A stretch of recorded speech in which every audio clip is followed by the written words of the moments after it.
Ladies and gentlemen, today I want us to look at the Gideon Moi factor in the 2022 general election. For those who can recall, on the day Raila Odinga was nominating Martha Karua as his running mate, Stephen Kalonzo Musyoka was also unveiling Andrew Sunkuli as his running mate. But there was a gentleman between these two people. And that gentleman was none other than Gideon Moi. Gideon Moi was seen shuttling between KICC and Stephen Kalonzo Musyoka's center in Karen. And again yesterday, Rigathi Gachagua revealed that President Uhuru Kenyatta wanted or tried to impeach William Samoei Ruto so that he could replace him with Gideon Moi. Which begs the question, what is the role of Gideon Moi in Kenyan politics?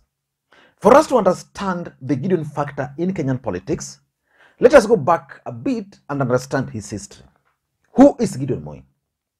Gideon Moi is the youngest son and the favorite son of the former president Daniel Toroitich Arap Moi.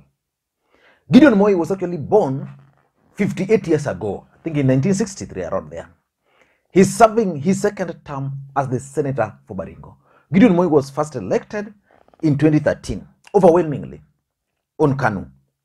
I remember that time, it was URP and TNA.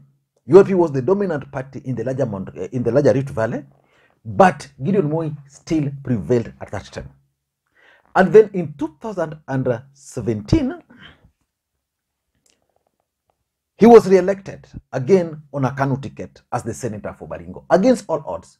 Because during that election, I remember so well, the deputy president tried so hard, all possible tricks, so that Gideon Moi could be defeated. In fact, it was the time when Jubilee as a political party was born, because previously we had UDA, we had URP and we had TNA, so they brought together several other political parties which merged to form one major political party. It's only KANU who refused to merge, but instead supported President Uhuru Kenyatta as KANU. And of course, you also remember that Gideon Moi is a son to the former president. Uhuru Kenyatta's entry into national politics can actually be attributed to Moi. In fact, there are people who normally claim that it is William Ruto who made Uhuru Kenyatta the president. The person who picked Uhuru Kenyatta, most people claim from drinking then, was Mzee Daniel Toroitich Arap Moi. He appointed him the chairperson of the Kenya Tourism Board before Kenyans knew Uhuru Kenyatta had been nominated to parliament, before Kenyans knew he had been made the chairperson of KANU, before Kenyans woke up, Uhuru Kenyatta was the KANU presidential candidate. He lost, and that's how Uhuru Kenyatta made a name at the national stage. And most Kenyans believe up to today that Uhuru Kenyatta and basically the Kenyatta family and the Moi family had a pact that Moi was going to support Uhuru, and then Uhuru was going to return a favor to Gideon Moi. And if Uhuru had a chance, in my view, today Gideon Moi would have been his deputy president. In fact, William Ruto is the only individual who has benefited the most from a constitution he opposed.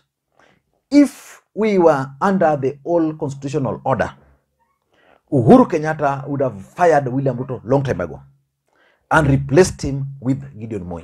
Those are the facts. But for the purposes of 2022 general election, the figure of Gideon Moi is actually lingering all over, especially in the Azimio la Umoja movement. Why is Gideon Moi factor featuring in Azimio politics? In this video, I want us to look at those factors. Before we get into the details, in case you're watching this channel for the first time, please take a second or two. Click that subscribe button so that next time we produce a video like this, YouTube will automatically notify you. And to the subscribers, I want to continue. Thank you guys for your continued support, because without that support, this channel cannot be where it is. Now, let us get back to the main issue. And I want to go straight to the points. Why is Gideon Moi a factor in the upcoming general election? Why is he a factor? Number one, Gideon Moi, in my view, is a master when it comes to behind the scene deal making. He has deal making skills. That's why he has been the unifying factor between Raila and Kalonzo. I'm sure, were it not for Gideon Moi, Kalonzo would either be on the ballot or he would have even joined William Ruto. But when Musalia Mudavadi and Weta, who are members of One Kenya Lands movement, decided to pull a surprise on other core principles when they were unveiling, when I think Mudavadi was announcing his bid, by inviting Ruto, it is Gideon Moi who was the first person to stand up from his seat and left the venue.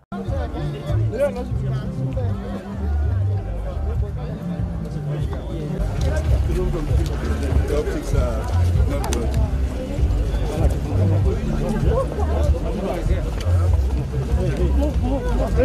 He's coming. He's saying hold him.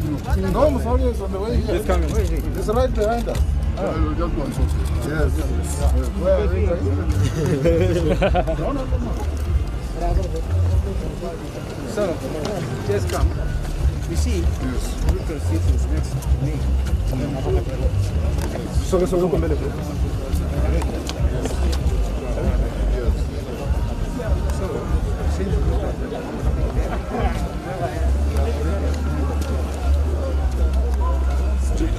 Yes.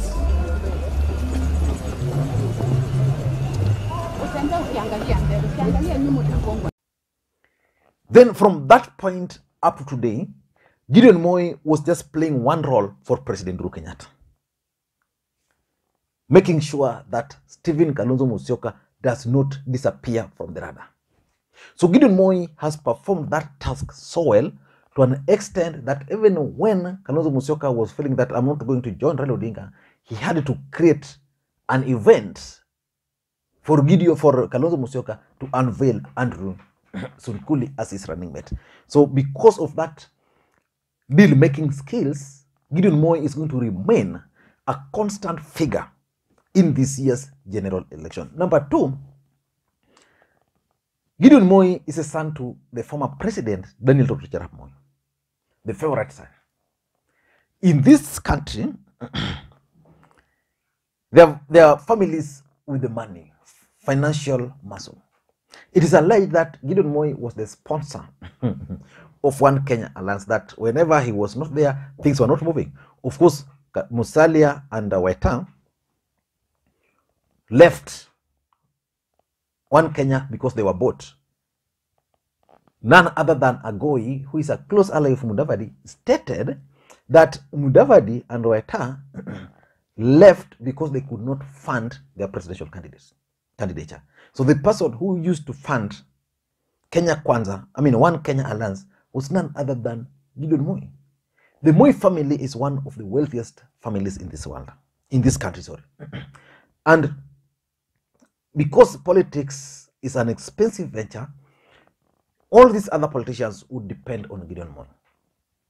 So because of the ability to finance aspect of the campaign, I think Gideon Moi is still going to play a key role, especially for Raila Odinga. I'm waiting for the day when campaigns will officially kick off, which will be on the 9th. On the 9th, to see how Gideon Moi is going to play in terms of finance for the Azimio la Umoja movement. Because in Azimio, there's President Uhuru Kenyatta, son of the former president Jomo Kenyatta, very wealthy man. Then there is Gideon Moi, also very wealthy. Then you come to Raila Odinga, son of Jaramogi Oginga Odinga. Of course, Jaramogi died a poor man, but I think Raila Odinga is wealthy.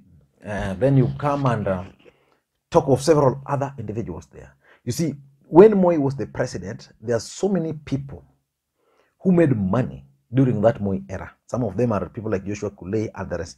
So some of these people still respect Gideon Moi. So Gideon Moi will be able to even use those people to fund the campaigns. So Gideon Moi is still going to be a factor, however you look at it. Number 3 is the fact that Gideon Moi is a son to a former president. You know, we saw President Uhuru Kenyatta sending Gideon Moi, was it to Malawi for some event? That means Gideon Moi is a factor. The fact that he's a son to the former president. His endorsement. Just like Jimmy Kibaki. I don't know what's wrong with Jimmy Kibaki, but if you ask me, I don't know what's wrong with him, but if you ask me, Jimmy Kibaki is sitting on something he just doesn't know. Being a son to a former president, the endorsement is huge. So there are so many people who just want to relate with Gideon Moi because he's a son to the former president. Moi had friends all over. So these friends still respect him. They will listen to whatever Gideon Moi is telling them. So the fact that he's a son to the former president alone makes Gideon Moi a factor in this particular election. The other factor is the KANU networks. In this country, there are only 2 political parties with serious grassroots networks. That is KANU and ODM. Although KANU's network is disappearing, but KANU is the only party in this republic where you can go to Nyakach, my constituency, deep in the village, and you'll be told, Yule Jamani wa KANU, Machaja KANU, you know, anywhere in this republic, there's a chance that you must meet someone who believes very strongly in KANU. So KANU had those structures, which was created a long time ago. So those structures are still in existence. So it means Gideon Moi joining Raila Odinga would even help Raila Odinga in his Azimio la Umoja movement. Like if you go to Northeastern, strong KANU support base there. In Rift Valley, as much as William Ruto has taken over, there are still those people who are stuck with KANU. There's nothing you can tell them. So those are the people Gideon Moi controls, and those people will play a key role for for Azimio. And number 5, I think, is the Rift Valley factor. You see, Rift Valley has William Ruto, and our politics is tribal. Rift Valley are likely to vote for Ruto, apart from the Ma communities, maybe some parts of Rift Valley, but majorly the Rift Valley is going to go with Ruto. Raila Odinga and Uhuru Kenyatta would also want to have someone from the Rift Valley in their company. That's where Gideon Moi comes in. So that when Gideon Moi will be nominated to serve in any capacity, that would cover for the Rift Valley. So because of that Rift Valley factor, the fact that Rift Valley is entirely with the UDA, but is still sticking this side, because of that Rift Valley factor, in my view, he is still going to be a factor. And lastly, I tend to think that Uhuru Kenyatta is scheming for his succession politics beyond 2027, beyond 2022.